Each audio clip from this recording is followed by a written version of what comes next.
Que el Señor le bendiga en esta nueva oportunidad en que vamos a meditar en la palabra del Señor. Y en esta ocasión hablaremos acerca de la medida de la fe.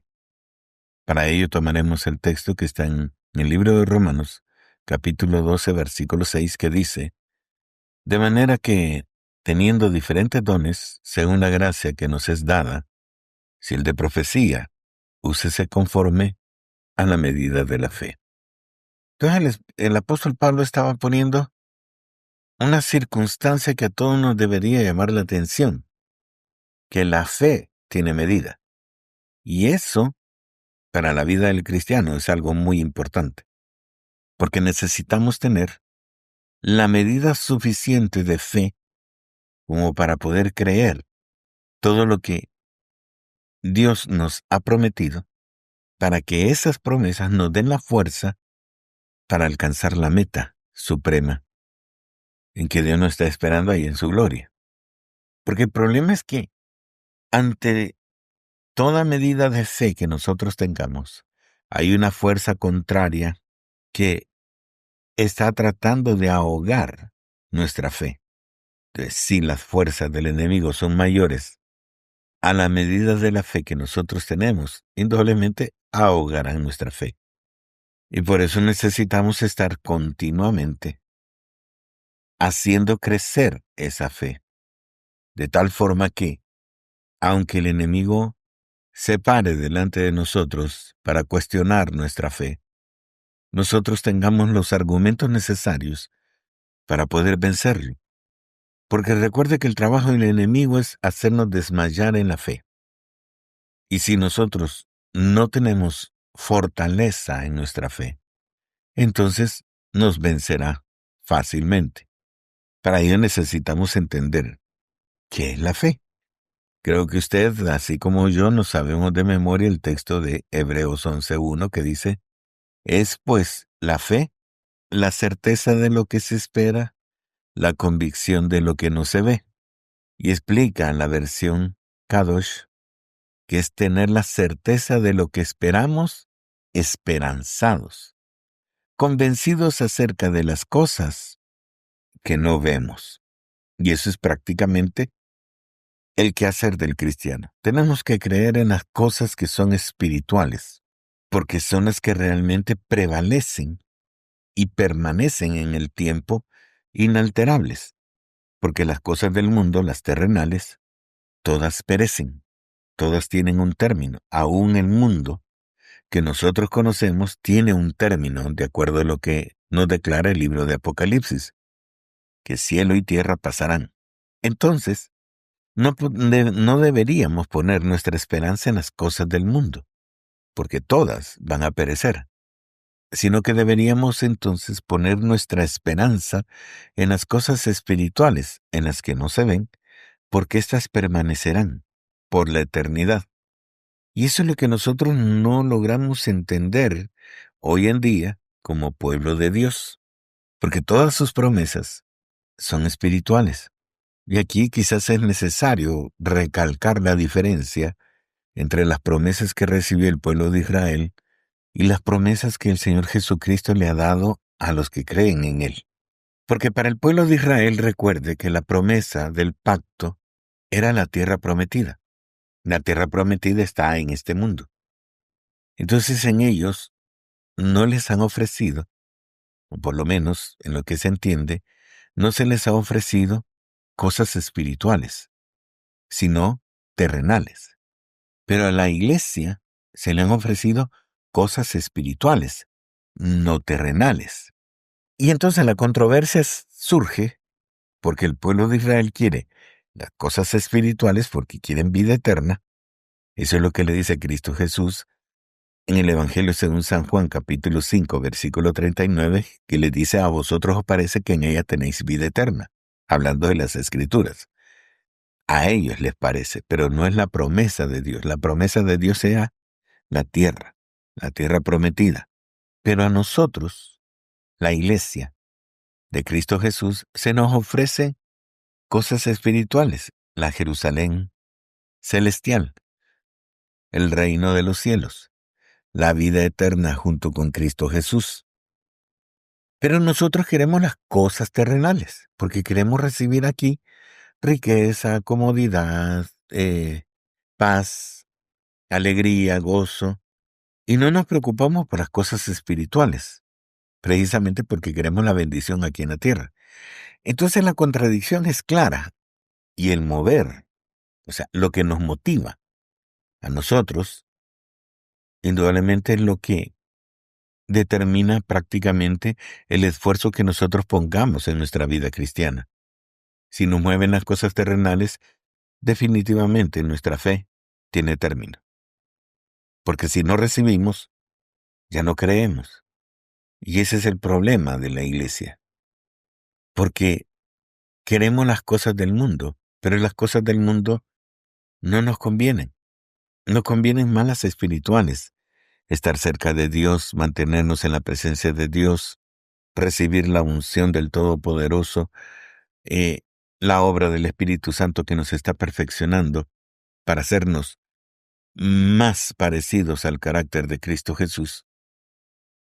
Y todas esas cosas nos alejan del mundo, nos alejan de las cosas terrenales.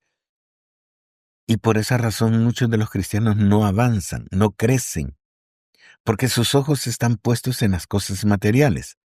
Medimos la bendición de Dios a través de las cosas materiales, pero no son ellas las que nos van a otorgar la salvación. No son ellas las que prácticamente permitirán que nosotros, al sonar la trompeta, seamos elevados, transformados y elevados a los cielos para recibir a Cristo Jesús. Y de allí Él nos llevará, indudablemente, al reino de los cielos. Pero eso no lo buscamos. No estamos comprometidos con esa promesa porque nuestros ojos están puestos en las cosas del mundo, en las cosas terrenales. Y entonces, si tenemos una regla, si tenemos una medida en la que podemos comparar cuánto ha crecido nuestra fe. Porque ciertamente si nuestros ojos están puestos en las cosas del mundo, nuestra fe no ha crecido. Porque la fe nos permite ver las cosas que nuestra carne no ve y nos permite fortalecernos en ella para poder luchar la batalla de la fe. ¿Cuál es la batalla de la fe? El permanecer siendo creyentes en Cristo Jesús. Es una definición retadora. Porque yo puedo decir que soy cristiano, pero no practico las cosas que Cristo enseñó. Eso no me hace cristiano, sino únicamente adoptar el nombre de cristiano, pero sin serlo. El mismo Cristo Jesús, el que me ama, mi palabra guardará. Esa es la condición para poder ser de Cristo. Y el que me ama, dice, el que guarda mi palabra, yo lo amaré y mi Padre lo amará, y vendremos a él y haremos morada en él. Esa es la relación. O sea, mientras más nos esforcemos por guardar la palabra de Dios, entonces nos hace más santos, más separados del mundo, para acercarnos más a Cristo Jesús. Esa palabra que limpia, esa palabra que me hace hacer las cosas que a Dios le agradan, no las que el mundo pide que hagamos, sino hacer la voluntad de Dios de forma voluntaria, no obligada. Y en la medida que yo me involucre en ello y pongo mi mente, mi corazón, mi alma en cumplir la palabra del Señor, más le agrado a Dios y más gracia recibo de Él. Y es importante que pongamos atención en esto. El apóstol Pablo, hablando acerca de la fe, haciendo una alegoría con respecto a la construcción, dice en 1 Corintios 3, versículo 6, yo planté, Apolos regó, pero el crecimiento lo ha dado Dios. En el versículo 10 dice, conforme a la gracia de Dios que me ha sido dada, yo como perito arquitecto puse el fundamento, y otro edifica encima, pero cada uno mire cómo sobreedifica. Y esto refiriéndose a la fe, porque es la que nos permite entrar al mundo espiritual. Insisto, en lo que dice el libro de Hebreos. Sin fe es imposible agradar a Dios. Mientras más lo agrademos, más bendición vamos a recibir de Él en su gracia. Pero si no crecemos, si realmente nosotros no comenzamos a vivir de acuerdo a lo que el Espíritu nos manda, entonces tampoco vamos a recibir de la gracia de Dios, porque todo el esfuerzo que nosotros invertimos tiene una recompensa. Pero la recompensa no es material, es espiritual. Y por eso muchos de nosotros no lo vemos. Debemos entender que todo el hecho de haber conocido a Cristo Jesús es por gracia de Dios. No es porque nosotros lo hayamos buscado. No es porque nosotros lo hayamos deseado. Es Dios quien ha estado obrando en nosotros. Y eso lo podemos ver claramente en el libro de Mateo, en el capítulo 16, en una historia que nos relata acerca de Pedro. En Mateo 16, a partir del versículo 13, dice la Escritura: Viniendo Jesús a la región de Cesarea de Filipo, preguntó a sus discípulos diciendo: ¿Quién dicen los hombres que es el Hijo del Hombre? Ellos dijeron: unos, Juan el Bautista; otros, Elías; y otros, Jeremías o alguno de los profetas. Él les dijo: ¿Y vosotros, quién decís que soy yo?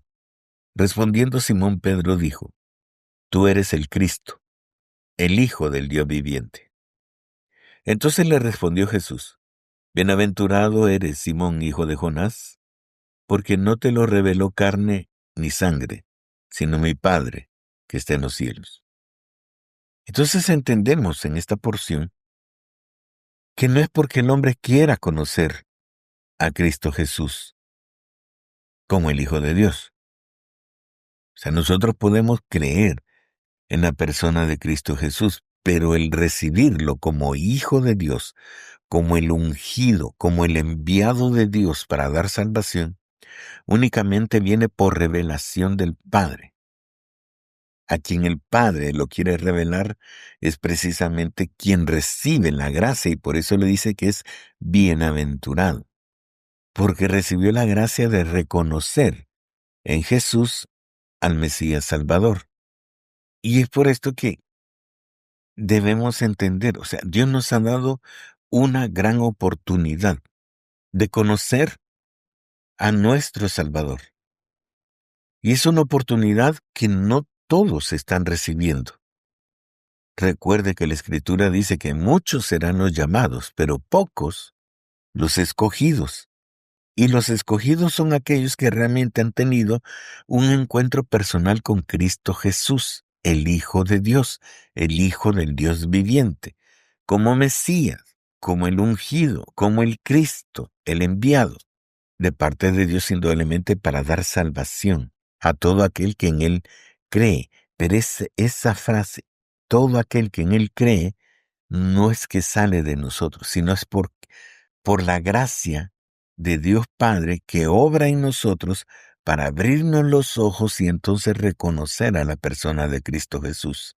Esa valiosa oportunidad que nos ha concedido Dios el Padre en Cristo Jesús, debemos saber valorarla, debemos saber entenderla, porque la oportunidad no es precisamente que vamos a recibir la bendición en la tierra, sino que está proveyendo hacia algo mucho más duradero, eterno, en el reino espiritual, en el reino de los cielos. Pero para ello necesitamos trabajar para ganarlo. Porque ciertamente el Padre nos da la oportunidad de abrir nuestros ojos y reconocer a Cristo. Pero en nosotros existe la obligación y la oportunidad para alejarnos del mundo, o sea, sacar toda la mala enseñanza que el mundo nos ha dado y comenzar a vivir como un hombre nuevo, completamente diferente, transformado por la gracia de Dios, bendecido por la oportunidad que nos da el Padre para mejorar nuestra forma de ser, nuestra vida, nuestra actitud, y comenzar a vivir de acuerdo a la voluntad de Dios. Todo esto, hermano, viene únicamente por gracias de Dios. No es algo que esté en nosotros. Entonces necesitamos comenzar a buscar toda la gracia que Dios tiene destinado para cada uno de nosotros. El apóstol Pablo siempre en el libro de Romanos, capítulo 2, en el versículo 3, dice: digo pues por la gracia que me es dada, a cada cual que esté entre vosotros, que no tenga más alto concepto de sí que el que debe tener, sino que piense de sí con cordura, conforme a la medida de fe que Dios repartió a cada uno. ¿Qué nos está diciendo? Miren, no nos enorgullezcamos ni nos llenemos de soberbia por la gracia que hemos recibido de Dios. Todo lo que recibimos del reino espiritual es por gracia de Dios, no es porque nosotros estemos haciendo algo por merecerlo, sino que Dios, en su infinita misericordia, al ver nuestro deseo de conocerlo más, y ese deseo se expresa en nuestro sacrificio de separarnos del mundo para agradarlo a Él, entonces el Señor nos va otorgando nuevas concesiones espirituales, de tal forma que logremos participar en el ministerio de la salvación o en el evangelio de la salvación como Cristo Jesús lo hizo, compartiendo la palabra, enseñando a otros para que puedan alcanzar la misericordia de Dios, siendo portadores de la bendición de Dios, de su gracia, al compartir el evangelio de la salvación. Entonces son privilegios que Dios nos concede, pero que en nosotros nos vienen añadiendo fe al ver el mover de Dios, el mover del Espíritu Santo, obrando en las personas.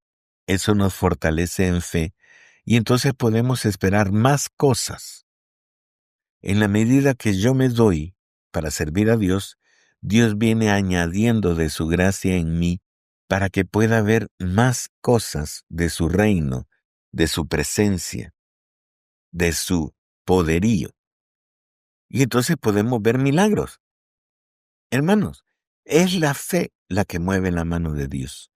Entonces, si yo estoy enfrascado en conocer a Dios, e indudablemente estoy dando mi cuota de sacrificio, purificándome, aceptando la voluntad de Dios, sometiéndome a la voluntad de Dios, entonces Dios permite que mi fe crezca. ¿Por qué? Porque Él se va mostrando más en mi vida. Y entonces yo puedo esperar cosas mayores y mejores que van a llegar a mi vida. Pero recuerde que todas estos premios, estas recompensas, esta gracia que Dios nos está regalando, es para fortalecer nuestra fe. Eso quiere decir de que son cosas espirituales, no son cosas materiales. Esas vienen por añadidura. O sea que en la medida que yo me meto más con Dios, Dios viene dando lo que yo necesito para sobrevivir en este mundo.